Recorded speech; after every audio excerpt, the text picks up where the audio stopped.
नमस्कार सभी लोगों को, उत्कर्ष क्लासेस में आप सब लोगों का स्वागत है। तो देखिए, आज एक बहुत ही महत्वपूर्ण टॉपिक आप देख पा रहे होंगे, थंबनेल में दिखाई दे रहा होगा आपको। बहुत ही महत्वपूर्ण टॉपिक है पारिस्थितिकी एवं पर्यावरण, इकोलॉजी एंड एनवायरनमेंट। और आज के पर्यवेक्षक को देखा जाए, आजकल के आपके उसको देखा जाए, पूरे के पूरे पृथ्वी की स्थिति को देखा जाए तो ये टॉपिक बहुत ही ज़्यादा महत्वपूर्ण है। आप देखेंगे ऐसा कोई भी एग्ज़ाम नहीं है, चाहे वो लोअर लेवल का हो, चाहे वो कोई भी हायर लेवल का हो, आईएएस से लेकर किसी भी लेवल के एग्ज़ाम को आप देख लीजिए, उसमें इस टॉपिक को ज़रूर जोड़ा गया है। क्योंकि हमने धीरे धीरे करके पूरे के पूरे पारिस्थितिकी तंत्र को मानव के द्वारा नष्ट कर दिया जा रहा है। और इसका प्रभाव किस पर पड़ रहा है? पर्यावरण पर। और पर्यावरण पर अगर प्रभाव पड़ेगा तो सीधा का सीधा प्रभाव किस पर पड़ेगा? जीवों पर पड़ेगा, मानव पर इसका प्रभाव पड़ेगा। और जब मानव पर इसका प्रभाव पड़ने लगा तो मानव ने फिर विभिन्न प्रकार के सम्मेलनों का आयोजन शुरू कर दिया। और इसके साथ साथ ही मानव ने कई सारी ऐसी नीतियों को अपनाया जिससे कि इसको द्वारा से सही किया जा सके। ध्यान रखें, किसी भी प्रकार की स्थिति को मानव के द्वारा सही किया जा सकता है, लेकिन पर्यावरण एक ऐसा मुद्दा है जिसको मानव के द्वारा बहुत आसानी से सही नहीं किया जा सकता है। इसी वजह से आप देखेंगे हर लेवल के एग्ज़ाम में, और खासकर अधिकारी लेवल के एग्ज़ाम में इस टॉपिक को जोड़ा गया है। क्योंकि आप में से कोई अधिकारी बनता है और अगले 20-30 साल तक वो नौकरी पर रहता है तो वो इसमें कार्य करे, इसलिए इसमें आपका हर लेवल के एग्ज़ाम में इसको जोड़ा गया है। तो ये बहुत ही महत्वपूर्ण टॉपिक है। आप ये मान के चलिए कि जितना अभी तक आपने भूगोल का पार्ट पढ़ा है उसमें से जितने क्वेश्चन आएंगे उतने ही क्वेश्चन लगभग इस पार्ट से आपके आएंगे। तो ये मान के चलिए ये बहुत इंपॉर्टेंट टॉपिक है। क्यों इंपॉर्टेंट है? एक तो ये आप जान लीजिए, टॉपिक का नाम हो गया। अब ये जो पर्यावरण और पारिस्थितिकी वाला टॉपिक आप देखें, पर्यावरण या पारिस्थितिकी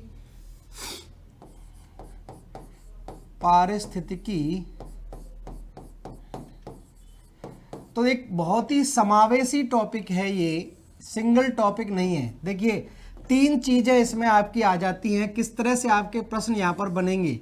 एक तो इसमें आपका जीव विज्ञान वाला पार्ट जुड़ जाता है, जीव विज्ञान, बायोलॉजी से जुड़ा हुआ पार्ट है। और अगर आपने साइंस में पढ़ा भी होगा और साइंस होगी आपके पास तो आपने ये टॉपिक उसमें भी पढ़ा होगा। तो जीव विज्ञान वाला टॉपिक एक तो इसमें आता है। दूसरा समसामयिकी या मैं करेंट अफेयर लिख देता हूं। करेंट अफेयर्स के साथ आपको इसको जोड़कर पढ़ना है, क्योंकि अलग अलग जगहों पर जो सम्मेलन होते हैं उन सम्मेलनों में क्या क्या मुद्दे उठाए जाते हैं और क्या क्या उनकी थीम ली जाती है पर्यावरण को सुधारने के लिए, पारिस्थितिकी तंत्र को ठीक करने के लिए। तो एक तो जीव विज्ञान, दूसरा यहां पर आप क्या देखेंगे, करंट अफेयर से जुड़ा हुआ पार्ट है। ठीक है, जुड़ा हुआ पार्ट है। और अगला पार्ट इसका किससे जुड़ा हुआ है? भूगोल से संबंधित है, भूगोल से संबंधित है। तो ये 3 चीजों को एक साथ मिलाकर यहां पर प्रश्न आपके पूछे जाएंगे। तो ध्यान रखें, इसीलिए ये टॉपिक आपका क्या होता है? महत्वपूर्ण टॉपिक हो जाता है। और सिंपल सी बात है, इसमें हम पूरा का पूरा किसका अध्ययन करेंगे? बायोस्फीयर का अध्ययन करेंगे। और बायोस्फीयर क्या है? आप जानते ही हैं कि ये मान लीजिए वायुमंडल है, ये स्थल मंडल है और ये जल मंडल है। ठीक है, तीनों अगर मंडलों को ले लिया जाए, तीनों भौतिक तत्वों को ले लिया जाए, तो जहां पर जीवन पाया जाता है वही भाग क्या कहलाएगा? जैव मंडल कहलाएगा। ये मान लीजिए स्थल मंडल है, स्थल मंडल, और ये जल मंडल है, और ये वायुमंडल है। और इन तीनों भौतिक तत्वों के अंदर जहां पर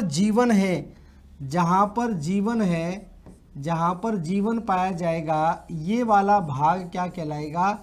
ये वाला भाग ध्यान रखना, इसको हम क्या बोल देंगे? जैव मंडल बोल देंगे, जैव मंडल या बायोस्फीयर, बायोस्फीयर कहलाएगा। ठीक है, तो यहाँ पर वही चीज़ें हैं, बायोस्फीयर की संरचना, घटक और इसकी क्रियात्मकता का अध्ययन किया जाता है। उसी को हम क्या बोलते हैं, पारिस्थितिकी कहा जाता है। तो ध्यान रखना, जैव मंडल की संरचना, दूसरा घटक और तीसरा क्रियात्मकता।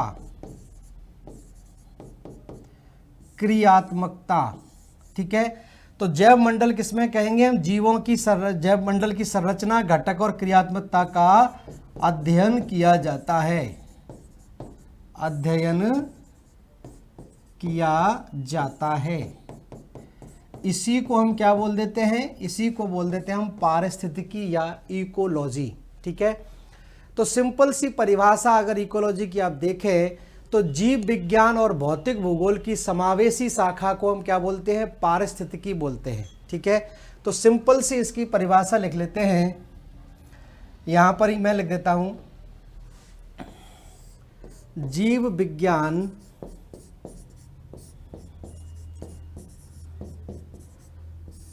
तथा भौतिक भूगोल।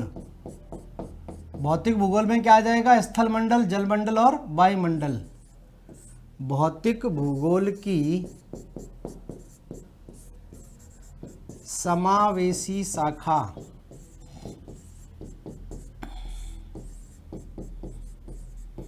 समावेशी शाखा को पारिस्थितिकी कहते हैं, पारिस्थितिकी कहते हैं। तो ये है, ध्यान रखना, इसलिए इसका अध्ययन किया जाता है। तो जीव विज्ञान मतलब जंतुओं के बारे में, पेड़ पौधों के बारे में अध्ययन हो, और वो किसके संदर्भ में हो, भौतिक भूगोल के संदर्भ में इसका अध्ययन किया जाए। तो इसी को हम क्या बोल देंगे, समावेशी रूप से इसी को हम बोल देते हैं पारिस्थितिकी। तो ये तो एक सिंपल सी इसके बारे में बात हो गई। अब इसके साइंटिफिक अप्रोच को देख लेते हैं, एक शाखा के रूप में इसको देखा जाए। ठीक है।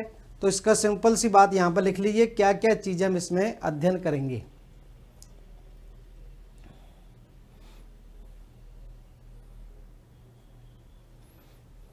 ठीक है। चलिए, तो अब बेसिक चीजें जान लेते हैं, क्या है मेन ये शाखा। ये तो हमने बता दिया कि किस तरह से जीव विज्ञान और भूगोल को जोड़कर जब अध्ययन करेंगे तो वो पारिस्थितिकी कहलाएगा। अब हम बात करें इस शब्द की उत्पत्ति की। इकोलॉजी शब्द जो है वो सबसे पहले किसके द्वारा दिया गया, किसको फादर ऑफ इकोलॉजी किस कहा जाता है, किसको फादर ऑफ इंडियन इकोलॉजी कहा जाता है। तो ये कुछ फैक्ट यहाँ पर बनते हैं, उसको हम यहाँ पर जान लेते हैं। ठीक है। तो ध्यान रखना, शब्द इकोलॉजी, इकोलॉजी, ठीक है, दो शब्दों से मिलकर बना है, दो शब्दों से मिलकर बना है। ये लैटिन वर्ड है। कैसा वर्ड है, लैटिन। लैटिन वर्ड है, लैटिन भाषा का शब्द है, लैटिन भाषा का शब्द। ठीक है। दो शब्दों से मिलकर बना है, एक है ओइकोस, ओइकोस, और दूसरा है लोगोस। ठीक है। ओइकोस और लोगोस से मिलकर बना है, और ये कैसा टर्म है, लैटिन टर्म है। ठीक है। ओइकोस का मतलब होता है लिविंग स्पेस। ओइकोस का मतलब होता है लिविंग स्पेस या पर्यावास। पर्यावास मतलब जीव के रहने का जो आवास होता है। ठीक है। पर्यावास किसका, जीव का। दूसरा लोगोस मीन्स होता है टू स्टडी, टू स्टडी या अध्ययन करना। ठीक है। तो सिंपल सी परिभाषा यहां पर निकल कर आ जाएगी, जीवों के पर्यावास क्षेत्र का अध्ययन ही इकोलॉजी कहलाता है। जीवों के पर्यावास क्षेत्र का अध्ययन ही क्या कहलाता है, इकोलॉजी कहलाता है। ठीक है। तो लिख लीजिए इसकी परिभाषा, मैं यहां पर लिख देता हूं सिंपल सी, जीवों के पर्यावास क्षेत्र का अध्ययन, जीवों के पर्यावास क्षेत्र का अध्ययन ही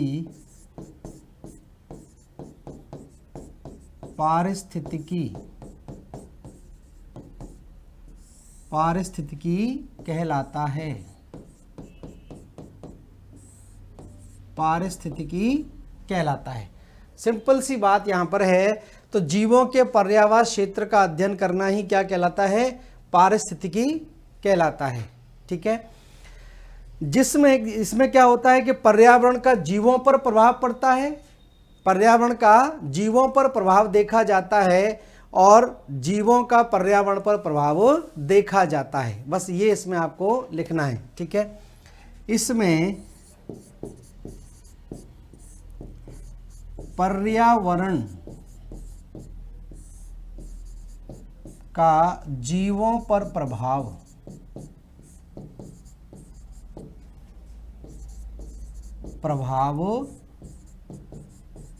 देखा जाता है। तो ये इसमें पॉइंट आपको थोड़ा सा ध्यान रखना है। सिंपल सी इसकी परिभाषा है, अगर शब्द की बात होती है कि ये शब्द सबसे पहले किसके द्वारा दिया गया, तो ध्यान रखना इकोलॉजी शब्द किसके द्वारा दिया गया, अगर ये पूछा जाता है तो आपको नाम ध्यान रखना है रीटर के द्वारा दिया गया। तो ध्यान रखना इकोलॉजी शब्द सर्वप्रथम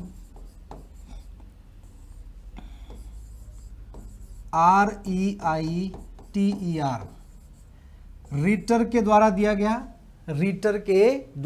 गया। लेकिन इकोलॉजी की जो संकल्पनात्मक विवेचना,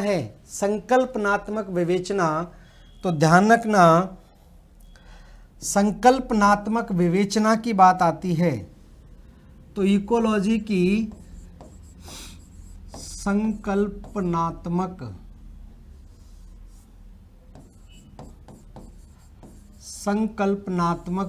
विवेचना, तो संकल्पनात्मक विवेचना जो है वो ध्यान रखना किसके द्वारा की गई, तो ये आपसे जरूर पूछा जाता है। ये ध्यान रखना किसकी गई? अर्नेस्ट हैकल के द्वारा की गई। ठीक है। ERNST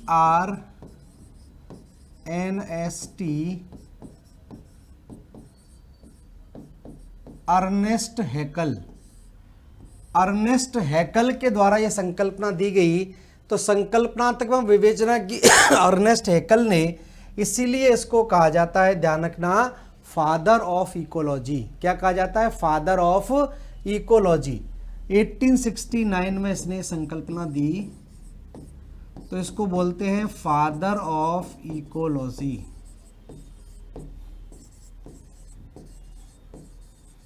father of ecology. और भारत में ये संकल्पनात्मक विवेचना दी गई किसके द्वारा? RD मिश्रा के द्वारा दी गई। भारत में ये संकल्पनात्मक विवेचना रामदेव मिश्रा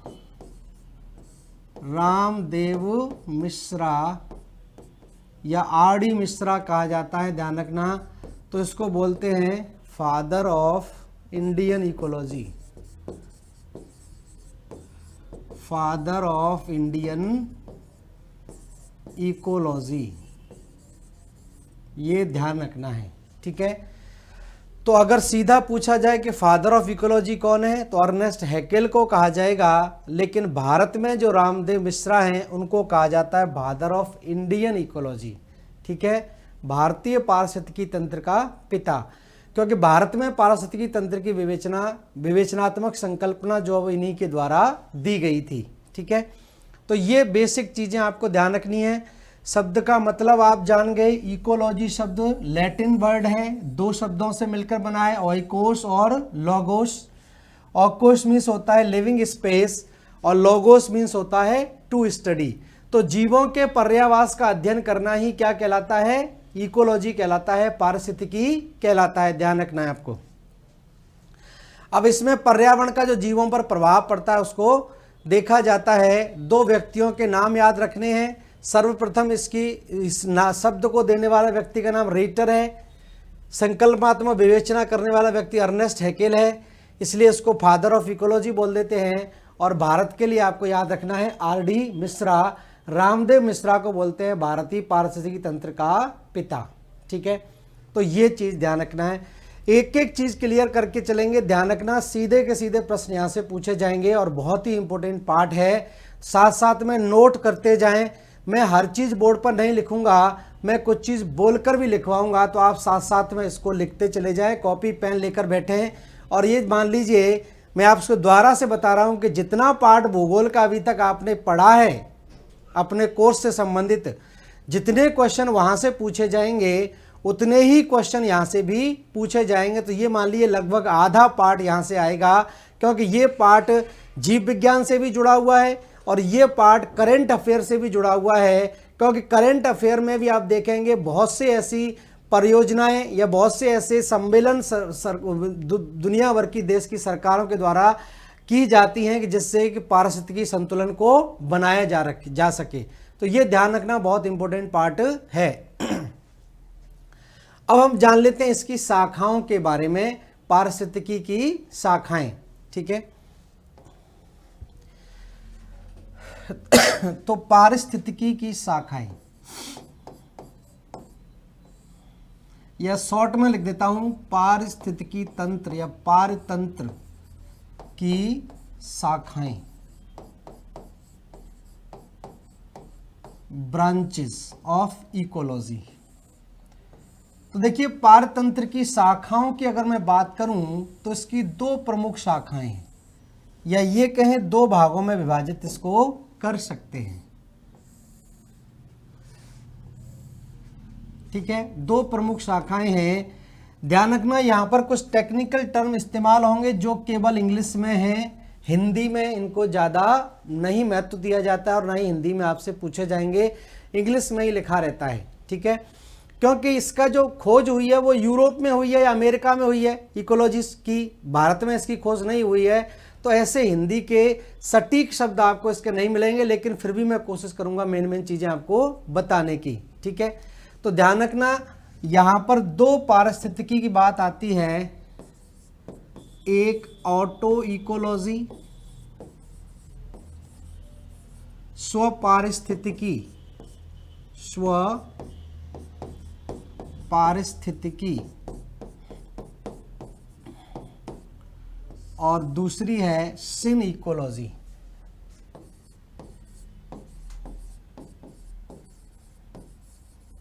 सिन इकोलॉजी, एक ऑटो इकोलॉजी, एक सिन इकोलॉजी, इसको बोलते हैं समपारिस्थितिकी।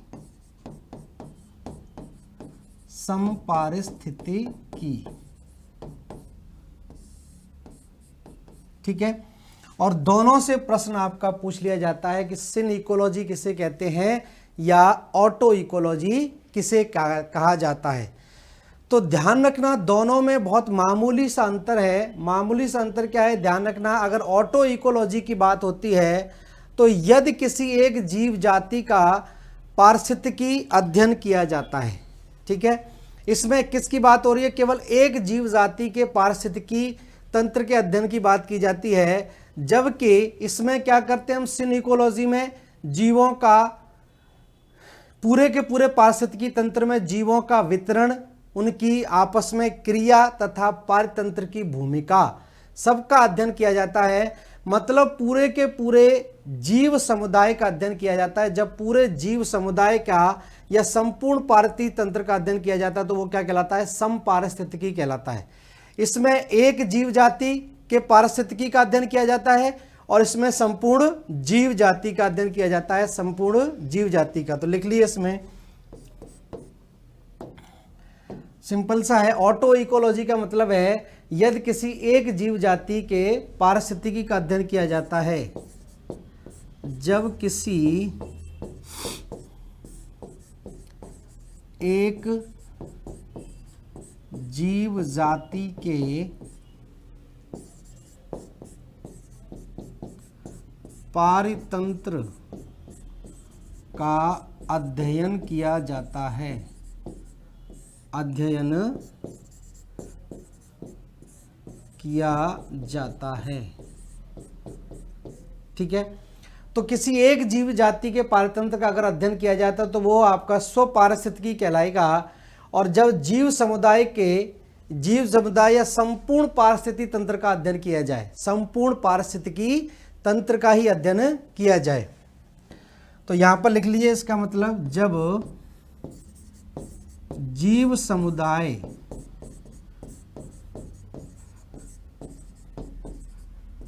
या संपूर्ण पारितंत्र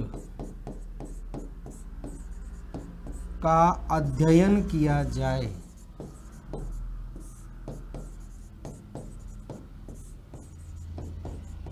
संपूर्ण पारितंत्र का अध्ययन किया जाए, तो वो क्या कहलाएगा? सिन इकोलॉजी कहलाएगा या समपारिस्थितिकी कहलाएगा। ठीक है, संपूर्ण पारितंत्र से मतलब क्या होता है? किसी भी जीव समुदाय की बात करें तो उसमें उत्पादक भी होंगे, उसमें उपभोक्ता भी होंगे, उसमें शाकाहारी भी होंगे, उसमें मांसाहारी भी होंगे। मतलब बहुल जीवों का अध्ययन किया जाता है, बहुल जीवों का अध्ययन किया जाता है।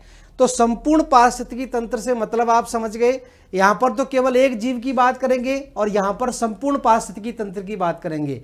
संपूर्ण पारिस्थितिकी तंत्र का मतलब होता है कि उस पारिस्थितिकी तंत्र में उत्पादक भी होंगे, घास फूस पेड़ पौधे भी पाए जाएंगे, उसमें शाकाहारी जीव भी होंगे, उसमें मांसाहारी जीव भी होंगे। ठीक है, तो पूरे के पूरे पारिस्थितिकी तंत्र का अगर अध्ययन किया जाए तो वो क्या कहलाएगा? समपारिस्थितिकी कहलाएगा। क्लियर हो गया होगा उम्मीद है।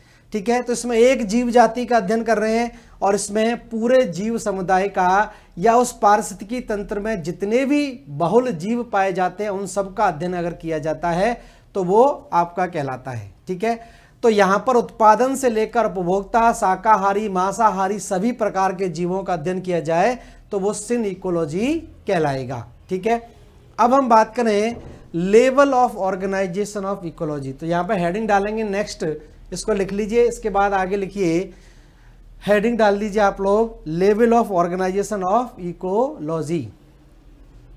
तो जीवों के किस प्रकार के यहां पर क्या है? पारिस्थितिकी तंत्र के विभिन्न स्तर। तो यहां पर नेक्स्ट हेडिंग डालिए,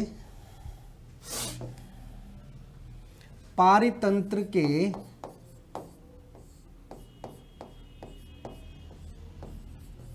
विभिन्न स्तर।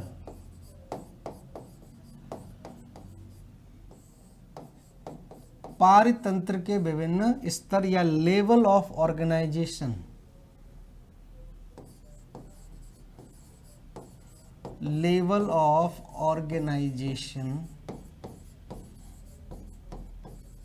Of ecology. Level of organization of ecology.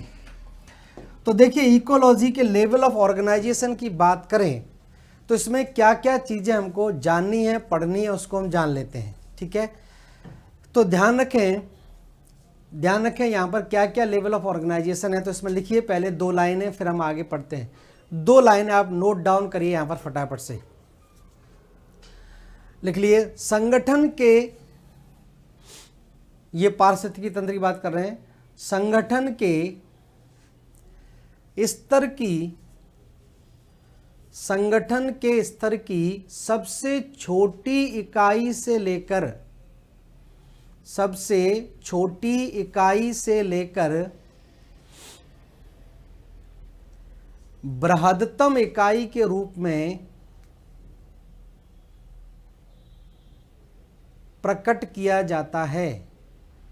संगठन को सबसे छोटी इकाई से लेकर बृहत्तम इकाई के रूप में प्रकट किया जाता है,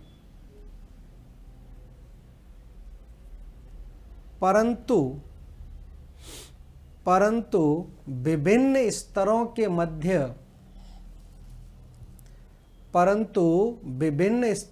मध्य विशिष्ट विभाजक रेखा नहीं होती है। विशिष्ट विभाजक रेखा नहीं होती है।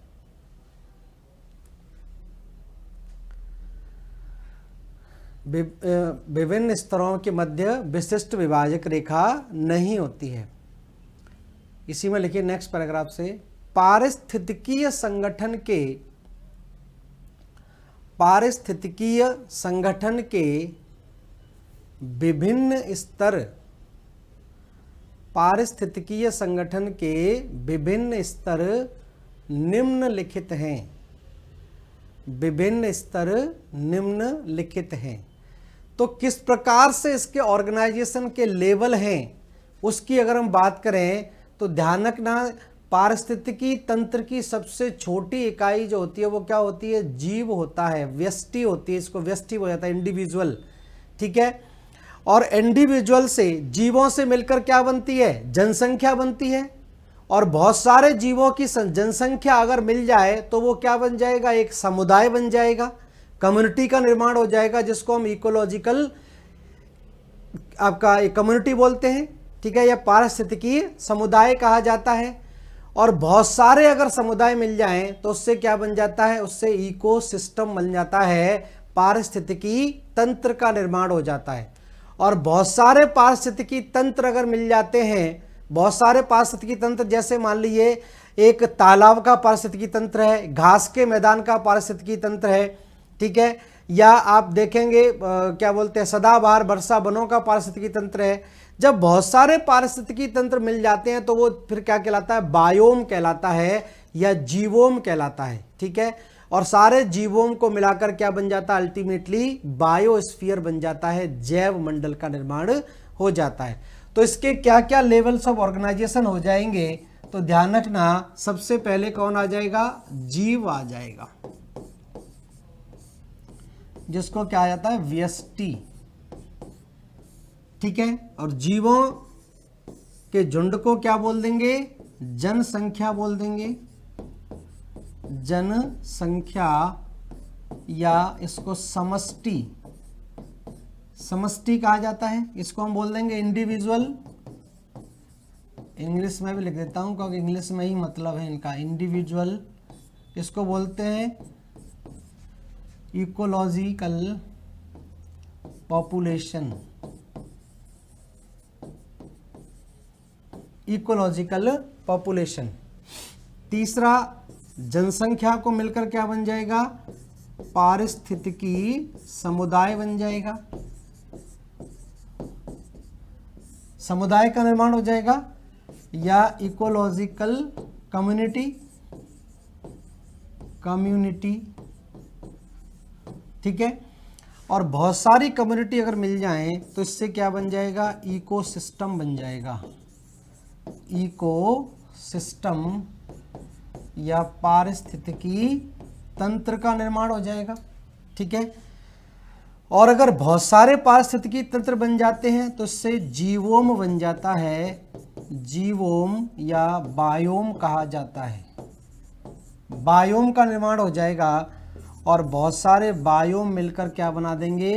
जैव मंडल बना देंगे, बायोस्फीयर बन जाएगा, बायोस्फीयर। तो ये ध्यान रखना, 6 स्तर कहलाते हैं, 6 लेवल्स ऑफ ऑर्गेनाइजेशन है इकोलॉजी के। ठीक है, क्लियर हो रहा होगा? दोबारा से मैं आपको इसको बता देता हूँ क्या क्या स्थिति है। सिंपल सी बात है, सबसे पहले तो किसको लेंगे? जीव को लेंगे। और जीवों का अगर जनसंख्या, जीवों की अगर संख्या में वृद्धि हो जाएगी तो उसको क्या बोल देंगे? जनसंख्या बोल देंगे। और अलग अलग जीवों की जनसंख्या को हम मिला दें तो वो क्या कहलाएगा? कम्युनिटी कहलाएगा, जीव समुदाय कहलाएगा। और कई सारे समुदायों को अगर मिला देते हैं तो उससे क्या बन जाएगा? उससे फिर आपका एक इकोसिस्टम बन जाएगा, एक पारिस्थितिकी तंत्र बन जाएगा। जैसे पारिस्थितिकी तंत्र में आप देखते हैं एक उत्पादक होता है तो उत्पादकों की जनसंख्या हो गई, एक उत्पादकों का जनसंख्या, एक आपके उपभोक्ता होते हैं, एक शाकाहारी होते हैं, मांसाहारी होते हैं, या अपघटक भी होते हैं। तो इस तरह से क्या बन जाता है? एक इकोसिस्टम का निर्माण हो जाता है जिसमें उत्पादक से लेकर अपघटक तक की जनसंख्या या समुदाय शामिल हो जाते हैं। ठीक है, अब समुदाय से मिलकर, पारिस्थितिकी तंत्र से मिलकर क्या बनता है? जीवोम, और जीवोम से मिलकर बन जाता है जैव मंडल, जैव मंडल। अब यहां से आपसे पूछा जाए कि इसमें सबसे छोटी इकाई कौन सी है और सबसे बड़ी इकाई कौन सी है, तो आप देख पा रहे होंगे जीव किसी भी पारतंत्र की सबसे छोटी इकाई है और जैव मंडल सबसे बृहदतम इकाई है, सबसे बृहदतम इकाई है। तो ध्यान रखना, जीव ध्यान रखना सबसे छोटी इकाई हो जाएगी, सबसे छोटी इकाई। जीव से मतलब है स्पीसीज, ठीक है, कोई प्रजाति। और जैव मंडल ध्यान रखना सबसे बृहदतम इकाई, बृहदतम इकाई। तो सबसे बृहत्तम इकाई हो जाएगी जैव मंडल और सबसे छोटी इकाई हो जाएगी जीव या वृष्टि। ठीक है, अब एक एक करके इसको हम डिस्कस कर लेते हैं, ये क्या स्थिति है और क्या क्या चीजें इसमें आपके काम की हैं। एक एक करके इसको हम डिस्कस कर लेते हैं। तो सबसे पहले हेडिंग डालेंगे हम जीव, जीव या इंडिविजुअल। लिखते चले जाएं आप लोग, इंडिविजुअल या व्यष्टि।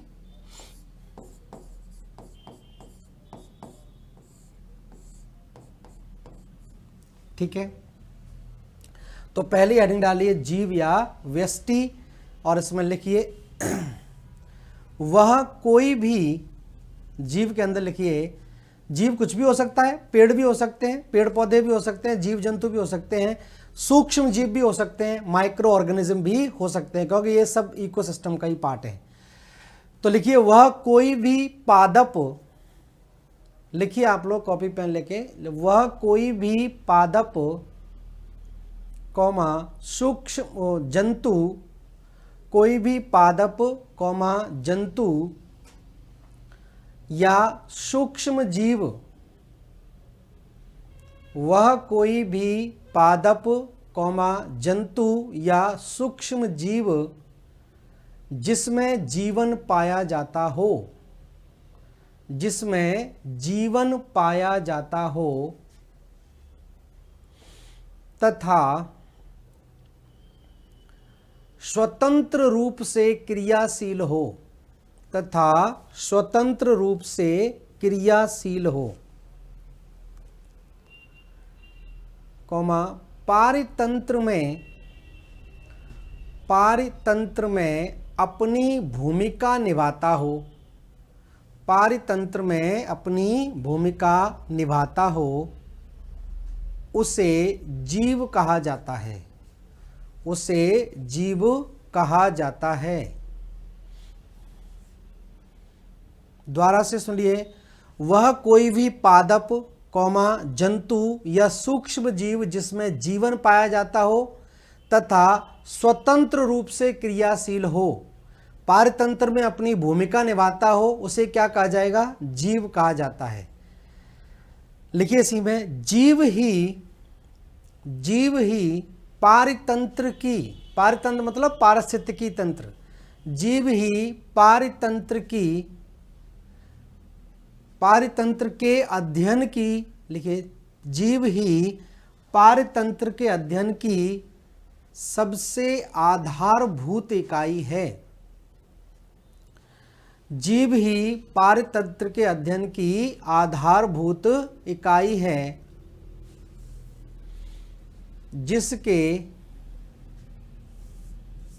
जिसकी आकृति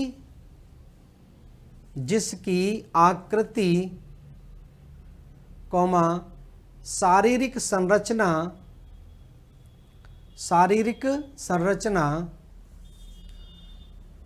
कौमा पारितंत्र में भूमिका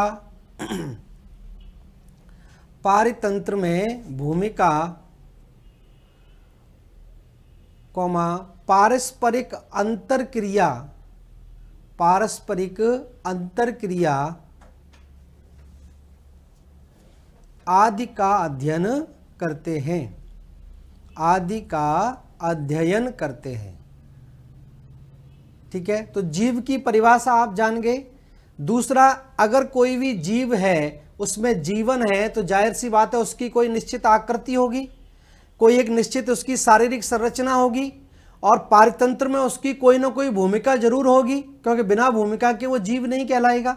ठीक है, और अगर वो कोई ना कोई भूमिका करता है तो वो अन्य जीवों के साथ क्या है, वो अन्योन्य क्रिया भी करेगा और कोई प्रकार की अंतर क्रिया भी करेगा। तो ये सारी की सारी चीज़ों का अध्ययन किया जाएगा, ये सारी की सारी चीज़ें इसके अंतर्गत आती है। तो ये क्रिया क्लियर हो गया। जीव क्या होता है, जीव के बाद अगर हम बात करें तो आप हेडिंग डालें इकोलॉजिकल पॉपुलेशन। तो एक तो ये पार्ट हो गया जीव, दूसरा हेडिंग डालिए आप इकोलॉजिकल पॉपुलेशन। ठीक है, पारिस्थितिकीय जनसंख्या, पारिस्थितिकीय जनसंख्या। अब पारिस्थितिकीय जनसंख्या क्या होती है, इसको भी आप लिखिए, परिभाषित करिए। लिखिए इसमें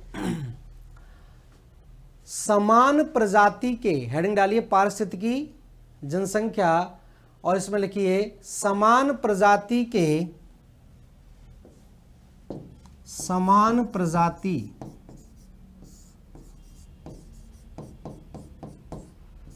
समान प्रजाति मतलब स्पीसीज, समान प्रजाति के जीवों की कुल संख्या को, मतलब एक ही प्रजाति के जीव हो, जैसे मानव जनसंख्या, पेड़ पौधों की जनसंख्या, चूहों की जनसंख्या, छिपकलियों की जनसंख्या। तो ध्यान रखना, एक ही प्रजाति के जीवों की कुल संख्या को हम क्या बोलते हैं, जनसंख्या बोलते हैं। तो लिखिए समान प्रजाति के जीवों की कुल संख्या को, समान प्रजाति के जीवों की कुल संख्या को पारिस्थितिकीय जनसंख्या कहते हैं, इकोलॉजिकल पॉपुलेशन कहा जाता है, पारिस्थितिकीय जनसंख्या कहते हैं। इसके अध्ययन का मुख्य उद्देश्य, समान प्रजाति के जीवों की कुल संख्या को क्या बोलते हैं, पारिस्थितिकीय जनसंख्या। इसके अध्ययन का मुख्य उद्देश्य किसी जीव जाति, इसके अध्ययन का मुख्य उद्देश्य किसी जीव जाति के संरक्षण से होता है, जीव जाति के संरक्षण से होता है। तो ध्यान रखें, किसी भी जीव की जनसंख्या को अगर काउंट किया जाता है तो ध्यान रखना उसके पीछे मेन उद्देश्य क्या है, उसके संरक्षण का। तो आपने देखते हैं, कहते नहीं कि यहाँ पर देखिए इस जीव की जनसंख्या खत्म होने के कगार पर है, तो उसकी संख्या जब हमको पता चलेगी तभी तो उसका संरक्षण किया जाएगा। या मानव की जनसंख्या, मानव की गिनतियां की जाती हैं, तो मानव की गिनती किए जाने के पीछे क्या है, संरक्षण नहीं है, क्योंकि मानव तो वैसे ही बहुत ज्यादा है। मानव के भविष्य के लिए बेहतर नीतियों को बनाने के लिए इस तरह की गणना की जाती है। तो ये ध्यान रखना, किसी भी जीव की अगर हम जनसंख्या या उसकी गिनती कर रहे हैं, उसकी संख्या का पता लगा रहे हैं उस प्रजाति की, तो उसके पीछे क्या है, संरक्षण करना होता है। ठीक है, नेक्स्ट लिखिए आगे, इसी के आगे लिखिए, जनसंख्या अध्ययन के क्रम में, जनसंख्या अध्ययन के क्रम में मूलभूत रूप से, जनसंख्या अध्ययन के क्रम में मूलभूत रूप से 3 बातों का अध्ययन करते हैं, 3 बातों का अध्ययन करते हैं, 3 बातों का अध्ययन करते हैं। तो जनसंख्या अध्ययन के रूप में हम क्या करते हैं, 3 बातों का अध्ययन करते हैं। कौन कौन सी 3 बातें हैं, ध्यान रखना, कौन कौन सी 3 बातें हैं। एक तो आप ध्यान रखना, समष्टि वृद्धि, या सीधा सीधा हम बात करें जनसंख्या वृद्धि, जनसंख्या वृद्धि। पॉपुलेशन ग्रोथ, दूसरा समष्टि घनत्व या जनसंख्या घनत्व, और तीसरा हम अध्ययन करते हैं समष्टि वितरण, जनसंख्या वितरण। तो तीन बातों का अध्ययन करते हैं। सीधा सीधा मतलब है, पहले हम बात करेंगे किसकी, population growth, population growth, population density, और तीसरी हम बात करेंगे पॉपुलेशन डिस्ट्रीब्यूशन, डिस्ट्रीब्यूशन। बिल्कुल आपने सुना होगा, 12th की एनसीईआरटी में ये चैप्टर दे रखा है। तो ध्यान रखना, मानव के संबंध, हम पारिस्थितिकी तंत्र की बात कर रहे हैं, लेकिन मानव के संदर्भ में आपको अध्ययन करना है। तो 12th की एनसीईआरटी का एक चैप्टर है, पढ़ लीजिए, यही जनसंख्या वृद्धि। ठीक है, क्योंकि बहुत सारी चीजें यहाँ पर डिटेल में मैं नहीं जाऊंगा, क्योंकि मैं आपको केवल पारिस्थितिकी तंत्र के चैप्टर के बारे में बात कर रहा हूँ। मैं जनसंख्या, मानव की जनसंख्या के बारे में बात नहीं कर रहा हूँ। लेकिन ये चैप्टर से अगर कोई भी कन्फ्यूजन आपको पैदा होता है या कोई भी चीज़ आपको डिटेल में जाननी है, तो 12वीं की एनसीईआरटी का एक चैप्टर है, उसको पढ़ लीजिए। उसमें साफ लिखा है जनसंख्या वृद्धि, जनसंख्या घनत्व और वितरण, प्रभावित करने वाले कारक। हालांकि वो मानव के संबंध में है, मनुष्य के संबंध में है, हम पूरे के पूरे पारिस्थितिकी तंत्र के बारे में बात कर रहे हैं। ठीक है, तो जैसे जनसंख्या वृद्धि है, अगर किसे कहेंगे हम जनसंख्या वृद्धि, सीधा भी पूछा जाए कि जनसंख्या वृद्धि किसे कहा जाएगा, तो आपको पता ही है कि एक निश्चित कालखंड में जीवों की संख्या को हम क्या बोल देंगे, जनसंख्या वृद्धि। तो एक निश्चित कालखंड में होने वाली जीवों की संख्या में वृद्धि ही क्या कहलाती है, जनसंख्या वृद्धि कहलाती है। ठीक है, तो लिख लें, इसके बारे में लिखना चाहते हैं तो जनसंख्या वृद्धि लिख लें, पहले हेडिंग डाल लें, जनसंख्या वृद्धि या समष्टि वृद्धि, जनसंख्या वृद्धि।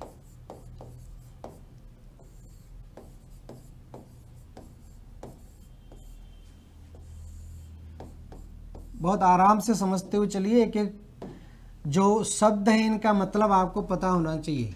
ठीक है, तो ये तो आप जानते हैं, जनसंख्या वृद्धि तो निश्चित कालखंड में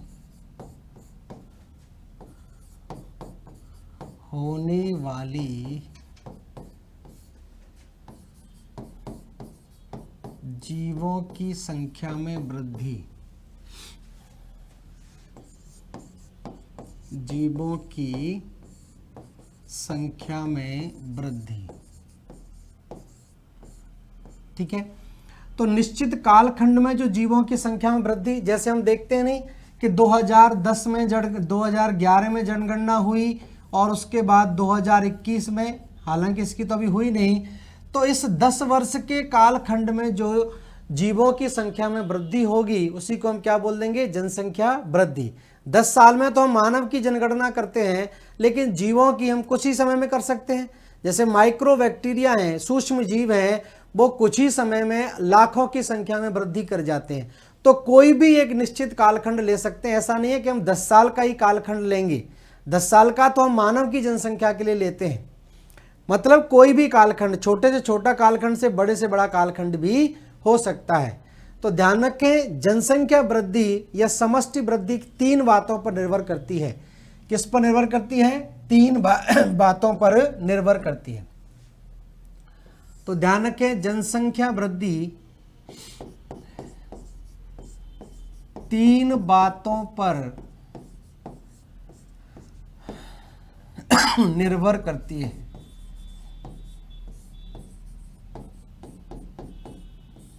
तीन बातों पर निर्भर करती है। कौन कौन सी 3 बातें हो जाएंगी? एक तो हो जाएगी जन्म दर,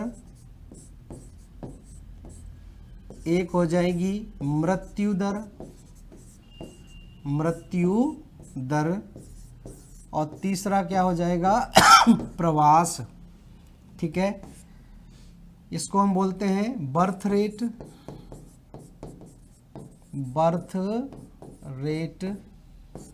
डेथ रेट, और तीसरा है माइग्रेशन। ठीक है, समझते हुए चलते हैं। तो जन्म दर और मृत्यु दर क्या है, ये तो भगवान के हाथ में है सारी चीजें। तो ये किस में आ जाएगा, नेचुरल ग्रोथ के अंदर आ जाएगा, नेचुरल ग्रोथ के अंदर आ जाता है। ठीक है, नेचुरल ग्रोथ।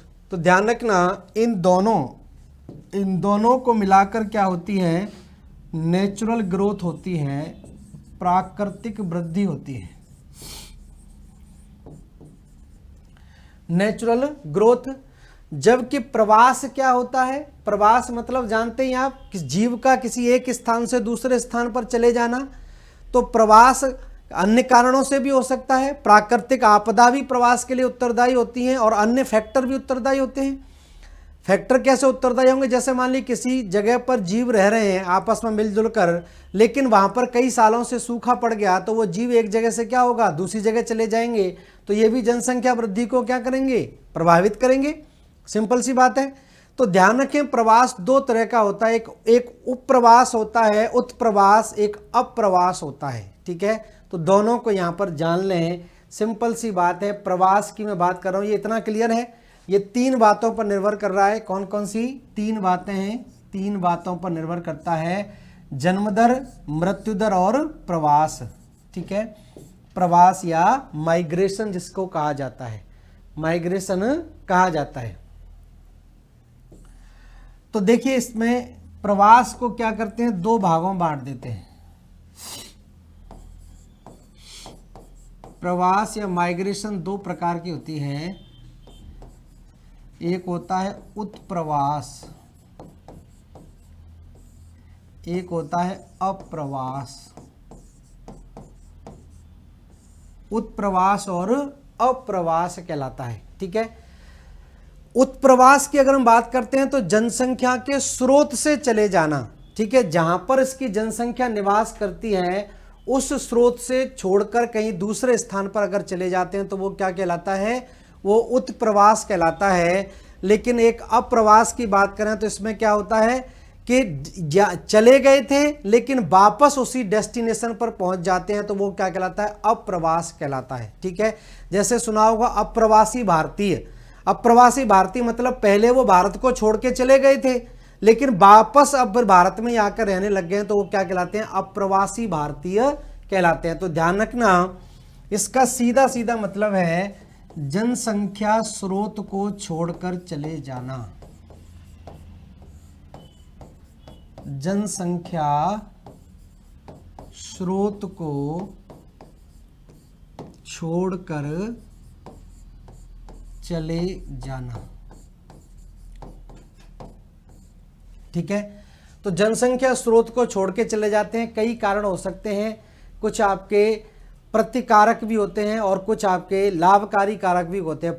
पुश फैक्टर और पुल फैक्टर कहा जाता है। जैसे पुल फैक्टर की बात करें, पुल मतलब खिंचाव, मतलब अच्छी सुविधाएं आपको मिल रही हैं, अच्छी नौकरी मिल रही है, बेहतरीन आपको लिविंग स्टैंडर्ड मिल रहा है, तो लोग बाग उस जगह को छोड़कर दूसरी जगह पर शिफ्ट हो जाते हैं। तो ये पुल फैक्टर के अंदर आता है।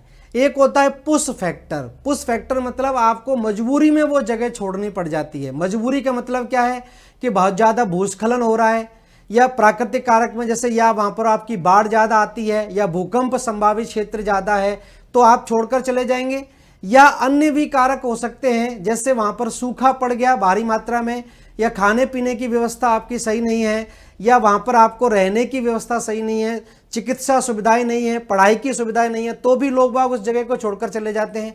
और अन्य पुश फैक्टर में आप देख सकते हैं राजनीतिक कारक भी उसके लिए उत्तरदायी होते हैं। जैसे बहुत ज़्यादा राजनीतिक अस्थिरता है, मारपीट होती है, आए दिन झगड़ा होता है, जनसंख्या को मारा पीटा जाता है, तो भी लोग बाग उस जगह को छोड़कर चले जाते हैं। तो कई सारे फैक्टर काम करते हैं, वो आप पढ़ना 12th की एनसीईआरटी में डिटेल में आपको मिल जाएगा, लेकिन यहाँ पर हम उसका अध्ययन नहीं कर रहे हैं, मैं सिंपली आपको बता दे रहा हूँ। तो उत्प्रवास आप जान गए, जनसंख्या स्रोत को छोड़कर चले जाना आपका उत्प्रवास कहलाता है। और अगर डेस्टिनेशन में पहुंच जाना, ठीक है, डेस्टिनेशन में पहुंच जाना,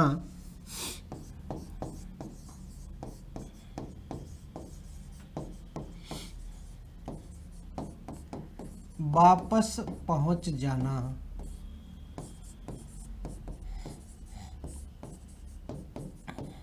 ठीक है, ये आपका कहलाता है अप्रवास। ठीक है, मतलब आप गए किसी न किसी व्यवस्था के लिए, नौकरी के लिए, अन्य सुविधाओं के लिए, फिर वापस आ गए अब अपनी जगह पर ही, तो वो क्या कहलाएगा, अप्रवास कहलाएगा।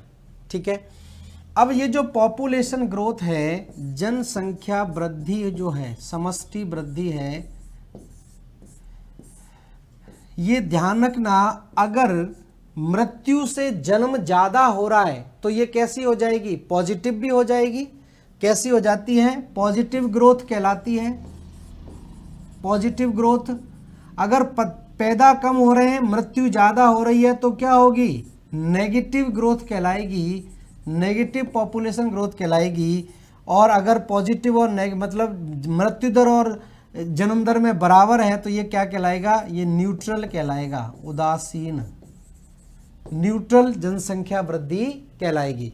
तो ध्यान रखना, जनसंख्या वृद्धि 3 प्रकार की हो सकती है। एक तो सकारात्मक हो सकती है, सकारात्मक जनसंख्या वृद्धि।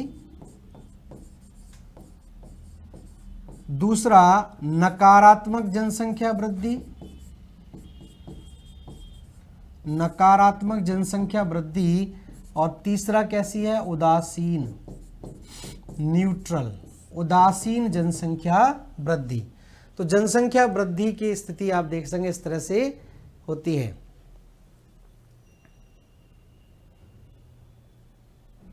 ठीक है, तो जनसंख्या वृद्धि ध्यान रखना 3 प्रकार से इसको आप बांट सकते हैं, सकारात्मक, नकारात्मक और उदासीन। ठीक है, अब इसके आगे लिखिए नेक्स्ट, नेक्स्ट लिखिए आगे, प्रत्येक जीव, लिखिए इसमें, प्रत्येक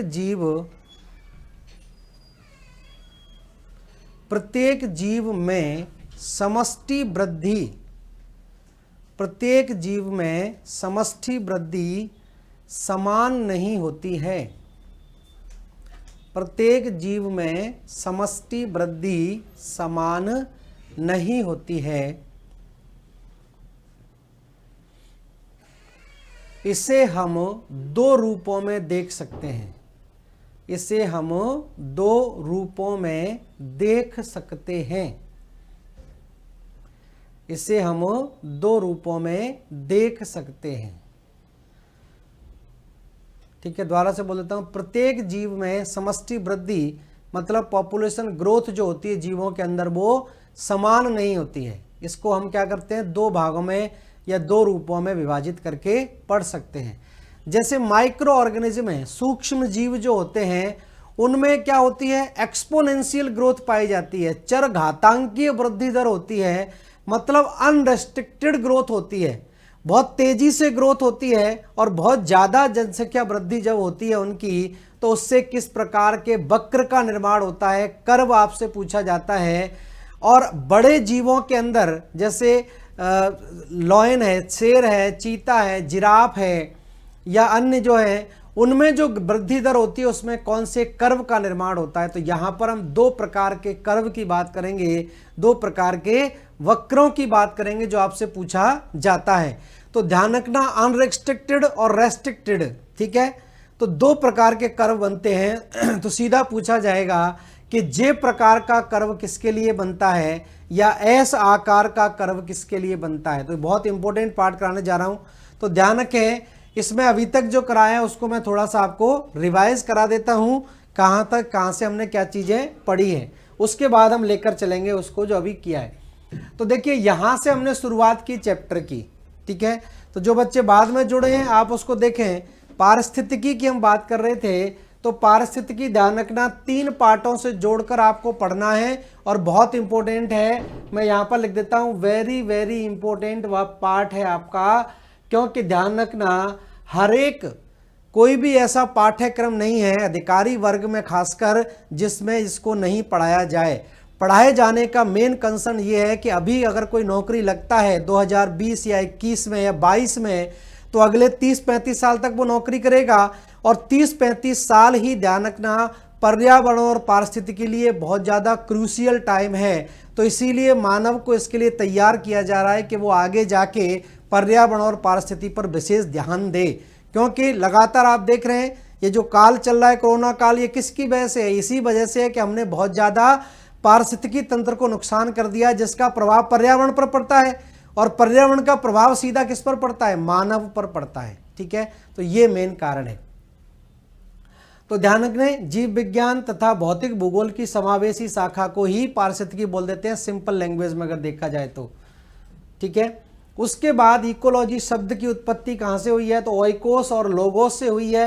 ओइकोस मीन्स लिविंग स्पेस या पर्यावास, और लोगोस मीन्स होता है टू स्टडी या अध्ययन करना।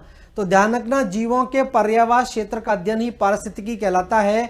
इसमें पर्यावरण का जीवों पर प्रभाव देखा जाता है। तो जीव सीधा का सीधा पर्यावरण से क्या होता है? इंटरेक्ट होता है। इंटरेक्ट होता है, आप खुद को जीव मान के देख सकते हैं, हम भी पर्यावरण के घटक हैं। तो आपने देखा होगा कि गर्मी पड़ती है, तो गर्मी पड़ती है तो हम क्या करते हैं? ऐसी जगहों पर चले जाते हैं जहां पर गर्मी का प्रभाव कम हो, या हम ऐसे उपकरणों का इस्तेमाल करने लगते हैं जिससे गर्मी का प्रभाव कम रहता है। तो हालांकि प्रकृति सब चीज को अपने आप से क्या करती है? ध्यान रखना, पारिस्थितिकी तंत्र सेल्फ रेगुलेटिंग सिस्टम है, अपने आप से रेगुलेट होता है, अपने आप से जीवों की संख्या को नियंत्रित करता है। लेकिन मानव ने सोचा कि मैं ऐसी तकनीकी बना लूंगा कि इसको नियंत्रित नहीं कर सकता, लेकिन प्रकृति से कोई नहीं बच सकता है, प्रकृति अपने आप ही सारी चीज़ों को नियंत्रित कर लेती है। तो पारिस्थितिकी तंत्र इसलिए भी बहुत इंपॉर्टेंट है। ठीक है, तो इसका अध्ययन जानेंगे। दूसरा यहाँ पर जानना है कि इकोलॉजी शब्द सबसे पहले किसके द्वारा दिया गया? तो रीटर के द्वारा दिया गया। इसकी संकल्पना तक विवेचना किसने की? अर्नेस्ट हैकल ने, इसलिए इसको फादर ऑफ इकोलॉजी बोलते हैं। और भारत में इसका श्रेय जाता है आर डी मिश्रा को, रामदेव मिश्रा को, तो इसलिए फादर ऑफ इंडियन इकोलॉजी कहा जाता है रामदेव मिश्रा को। ठीक है, उसके बाद पारिस्थितिकी तंत्र की शाखाओं की मैंने बात की। एक ऑटो इकोलॉजी होता है, एक सिन इकोलॉजी होता है। तो जब किसी एक जीव जाति के पारिस्थितिकी तंत्र का अध्ययन करते हैं तो वो ऑटो इकोलॉजी कहा जाएगा। लेकिन जब पूरे जीव समुदाय का अध्ययन किया जाए, पूरे जीव समुदाय का अध्ययन किया जाए पर्यावरण के साथ में, तो उसको हम क्या बोल देते हैं? सिन इकोलॉजी बोल देते हैं। ठीक है, अब पारिस्थितिकी तंत्र के विभिन्न स्तर हैं। किस प्रकार से पारिस्थितिकी तंत्र बनता है? तो जीव हो गया, जीव जनसंख्या हो गई, पारिस्थितिकी समुदाय, फिर इकोसिस्टम, फिर जीवोम, और फिर आपका क्या आ जाएगा? जैव मंडल आ जाएगा। तो ध्यान रखना, यहां तक हमको विशेषकर अध्ययन करना है। ये है मेन आपका इकोसिस्टम तक हम पहुंचेंगे, ये आपका पार्ट रहेगा, यहां तक बहुत इंपॉर्टेंट है। बाकी जीवोम और बायोम, बायोस्फीयर जो है वो तो बायोस्फीयर तो है ही, समस्त जीव आ जाएंगे। मतलब यहां तक हम अध्ययन करेंगे इकोसिस्टम तक, तो आपका काम बन जाएगा। यही मेन आपका पार्ट है। घुमा फिरा के हमको कहाँ पहुंचना है? यहीं पर पहुंचना है। ठीक है, बाकी बायोम और जैव मंडल से आपके में प्रश्न नहीं आएंगे, क्योंकि ये तो पूरे वर्ल्ड के लेवल का आपका बन जाता है। ठीक है, तो क्लियर है। तो ये पार्ट यहां पर आपका रहेगा। फिर हमने जीव की बात कर ली, जीव जनसंख्या की बात कर ली। यहां पर जनसंख्या के बारे में आपका चल रहा था, और उसके बाद जनसंख्या किस किस से प्रभावित होती है? तो ये प्रभाव आपके हो गए नकारात्मक, सकारात्मक और उदासीन। अब हम बात करेंगे किसकी? नेक्स्ट हम बात करेंगे किस प्रकार से जीवों की वृद्धि को लेकर दो रूपों में इसको हम देख सकते हैं। एक एक्सपोनेंशियल ग्रोथ कहलाती है, एक लॉजिस्टिक ग्रोथ कहलाती है। तो दोनों की हम बात करेंगे नेक्स्ट क्लास में, अभी समय इतना नहीं बचा है। तो धन्यवाद सभी लोगों के जुड़ने के लिए। नेक्स्ट क्लास में हम इसी को आगे लेकर चलेंगे, जिससे कि आपको सारा का सारा कॉन्सेप्ट क्लियर होता चले। तो धन्यवाद, थैंक यू, नमस्कार।